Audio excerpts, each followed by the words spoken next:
ഈ എല്ലാ വസ്തുതകളും വിളിച്ചു പറയാനുള്ളതല്ല, ചില കാര്യങ്ങളൊന്നും നമ്മൾ പറയാൻ പാടില്ല എന്നുള്ളത്. കാര്യം സമൂഹത്തിൻ്റെ മൊത്തത്തിലുള്ള ഒരു അവസ്ഥയ്ക്ക് നല്ലതല്ലാത്ത കാര്യങ്ങൾ, പക്ഷെ അത് സത്യമല്ല, വസ്തുതയല്ല എന്നതിന് അർത്ഥമില്ല എന്നുള്ളത് വേറെ കാര്യം. അംബേദ്കർ അങ്ങനെ പറഞ്ഞതും അതേ അടിസ്ഥാനത്തിലാണ്. അംബേദ്കർ ആ ഒരു പാർട്ടീഷൻ എന്നുള്ള പുസ്തകത്തിൽ അംബേദ്കർ ഇത് വളരെ കൃത്യമായിട്ട് പറയുന്നുണ്ട്. അതായത് ഈ ഒരു മുസ്ലിം അവൻ്റെ എപ്പോഴും ഏറ്റവും വലിയ വിധേയത്വം എന്ന് പറയുന്നത് അവൻ്റെ ഐഡിയോളജി, അവൻ്റെ സോഫ്റ്റ്വെയറിനോടാണ്. ഹി ബിലീവ്സ് ഇൻ ഉമ്മ ഓർ ഉമ്മത്ത്, ഒരു പാൻ ഇൻ്റർനാഷണൽ ആയിട്ടുള്ള അല്ലെങ്കിൽ ലോകം മുഴുവൻ ഒരു സമഗ്ര സർവാധിപത്യം സ്വപ്നം കാണുന്ന ഒരു പ്രത്യയശാസ്ത്രമാണ് ഇസ്ലാമും കമ്മ്യൂണിസവും അങ്ങനെയാണ്. അതിർത്തികൾ, രാജ്യങ്ങൾ അവിടെ വിഷയമല്ല. അവർ പറയുന്ന സാഹോദര്യം എന്ന് പറയുന്നത് യഥാർത്ഥത്തിൽ ഇന്ത്യൻ കോൺസ്റ്റിറ്റ്യൂഷൻ പറയുന്ന സാഹോദര്യമല്ല. അതും അംബേദ്കർ പറയുന്നുണ്ട്.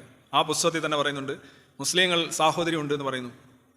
പാലസ്തീനിലൊരു മുസ്ലിമിന് എന്തെങ്കിലും പ്രശ്നം വരുമ്പോൾ ഇന്ത്യയിലെ മുസ്ലിമിന് പ്രശ്നം ഉണ്ടാകുന്നു, വൈകാരികമായിട്ട് പ്രശ്നം ഉണ്ടാകുന്നു എന്ന് പറയുന്നു. ഇത് സാഹോദര്യം എന്നൊക്കെ നിങ്ങൾ കരുതിയേക്കാം, നിങ്ങൾ തെറ്റിദ്ധരിക്കുകയാണ്. ഇത് സാഹോദര്യമല്ല, മറിച്ച് ഇത് കമ്മ്യൂണലിസമാണ്. പാലസ്തീനിലെ മുസ്ലിമിന് പ്രശ്നം ഉണ്ടാകുമ്പോൾ മാത്രമേ ഇന്ത്യയിലെ മുസ്ലിമിന് പ്രശ്നം ഉണ്ടാകുന്നുള്ളൂ. പാലസ്തീനിലെ ഒരു ജൂതനോ ഒരു ക്രിസ്ത്യാനിക്കോ അല്ലെങ്കിൽ ഒരു ഹിന്ദുവിനോ അല്ലെങ്കിൽ ഒരു കുർദിനോ പ്രശ്നം ഉണ്ടാകുമ്പോൾ ഇവിടെ പ്രശ്നം ഉണ്ടാകുന്നില്ല. അപ്പോൾ എന്താണ് അതിൻ്റെ അർത്ഥം? That is communalism, that is not fraternity. അത് സാഹോദര്യമല്ല എന്ന് അംബേദ്കർ അതിനകത്ത് എഴുതിയിട്ടുണ്ട്. അംബേദ്കർ ഇന്ന് ഇവിടെ പല വിമർശന സാഹിത്യമൊക്കെ, ഇസ്ലാം മത സാഹിത്യം, ഇസ്ലാം മത വിമർശനമൊക്കെ നടത്തുന്ന പലരും പറഞ്ഞതിനേക്കാൾ ഡീപ്പറായിട്ടുള്ള കാര്യങ്ങൾ അംബേദ്കർ അവരൊറ്റ എസ്സേയിൽ പറഞ്ഞിട്ടുണ്ട്. അതിൻ്റെ ഡ്രാഫ്റ്റ് നിങ്ങൾക്ക് നെറ്റിൽ വായിക്കാൻ കിട്ടും. അംബേദ്കർ ഓൺ പാർട്ടീഷൻ, അതിൻ്റെ മുഴുവൻ PDF കിട്ടും. വെച്ച് ഒത്തിരി ഒന്ന് വായിക്കണമെന്നേ ഉള്ളൂ, നല്ല ഇംഗ്ലീഷാണ്. പുള്ളി പറഞ്ഞിട്ടുണ്ട്. അതിൻ്റെ കൂടെ അദ്ദേഹം പറയുന്നുണ്ട്, ഇന്ത്യയിലെ ആളുകൾ ഇന്ന് പറയാറുണ്ട്, ഈ എൻ്റെ പേരാണോ നിങ്ങളുടെ പ്രശ്നം, എൻ്റെ വസ്ത്രമാണോ നിങ്ങളുടെ പ്രശ്നം എന്നൊക്കെ പറയുന്നത് ഇപ്പോൾ ഇവിടെ എന്തോ പുതുതായിട്ട് വന്നൊരു സാധനമായിട്ടാണ് പലരും അവതരിപ്പിക്കാറുള്ളത്. അംബേദ്കർ പറയുന്നുണ്ട്, ഇന്ത്യയിലെ മുസ്ലിങ്ങളും ഇന്ത്യയിലെ ഹിന്ദുക്കളും തമ്മിൽ കണ്ടിരുന്നത് 2 സമയങ്ങളിൽ മാത്രമാണ്, കച്ചവടം ചെയ്യാനും ലഹളയുടെ സമയത്ത്. കമ്മ്യൂണൽ റൈറ്റ്സിൻ്റെ സമയത്തും കച്ചവടം ചെയ്യാനും മാത്രമാണ് ഇന്ത്യയിലെ മുസ്ലിങ്ങളും ഹിന്ദുക്കളും ഒരുമിച്ച് വന്നിട്ടുള്ളത്. അല്ലാത്ത സമയങ്ങളിൽ അവരവരുടെ ഘട്ടങ്ങളിൽ അവരവരുടെ കോളനികളിൽ സെപ്പറേറ്റഡ് ആയിട്ട്, ഐസൊലേറ്റഡ് ആയിട്ട് അവർ കഴിഞ്ഞിരുന്നു എന്നാണ് അദ്ദേഹം പറയുന്നത്. ഞാൻ ആ ട്രെയിനിൻ്റെ കാര്യം പറഞ്ഞു. അങ്ങനെ കഴിഞ്ഞൊരു സമൂഹത്തിൽ എപ്പോഴും കമ്മ്യൂണൽ ടെൻഷൻ ഉണ്ടാകുമ്പോൾ ആളുകൾ പറയാറുണ്ടല്ലോ, നിങ്ങളെ വസ്ത്രം ഉയർത്തി നോക്കിയാണ് അവിടെ കൊല ചെയ്യണോ വേണ്ടതെന്ന് തീരുമാനിക്കുന്നത്, അല്ലാതെ നിങ്ങൾ എവിടെ ഡിഗ്രി എടുത്തു, നിങ്ങൾ സ്വതന്ത്ര ചിന്തകനാണോ, നിങ്ങളുടെ പേര് ചോദിക്കും, നിങ്ങളുടെ വസ്ത്ര രീതി നോക്കും, നിങ്ങൾ എന്തൊക്കെ ധരിച്ചിരിക്കുന്നു, നിങ്ങളുടെ അലങ്കാരങ്ങൾ നോക്കും. അങ്ങനെയാണ് കമ്മ്യൂണൽ ടെൻഷനിൽ എല്ലാ കാലത്തും മനുഷ്യരെ ഐഡൻറ്റിഫൈ ചെയ്തുകൊണ്ട് എതിർ വിഭാഗങ്ങൾ മുന്നോട്ട് പോയിട്ടുള്ളത്. അതിപ്പോൾ വന്നൊരു കാര്യമൊന്നുമല്ല.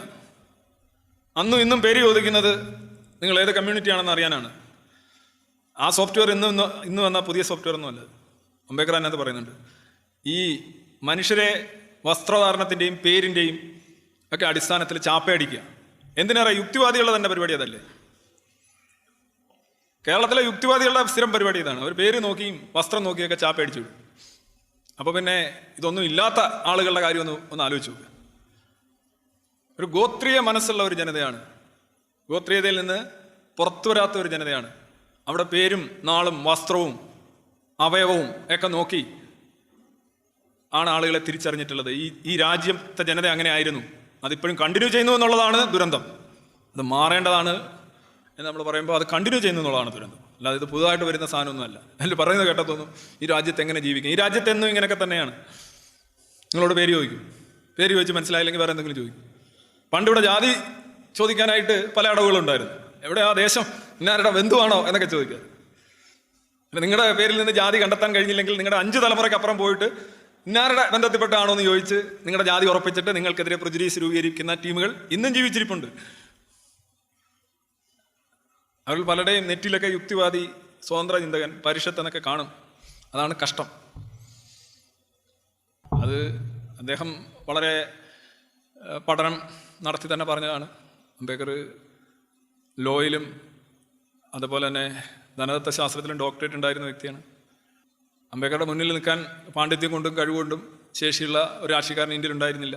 അംബേദ്കറേക്കാൾ പോപ്പുലറായിരുന്നു, 10 ഇരട്ടി പോപ്പുലറായിരുന്നു ഗാന്ധി.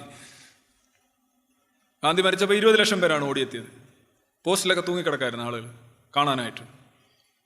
അംബേദ്കർ ബഹിഷ്കൃതനായിട്ടാണ് അദ്ദേഹത്തിൻ്റെ ജീവിതത്തിൽ അദ്ദേഹം അവസാന കാലഘട്ടമൊക്കെ കഴിഞ്ഞു പോയത്. അദ്ദേഹത്തെ പിന്നെ റീഇൻവെൻറ്റ് ചെയ്യുമായിരുന്നു. അതാണ് അതിൻ്റെ ഒരു വ്യത്യാസം.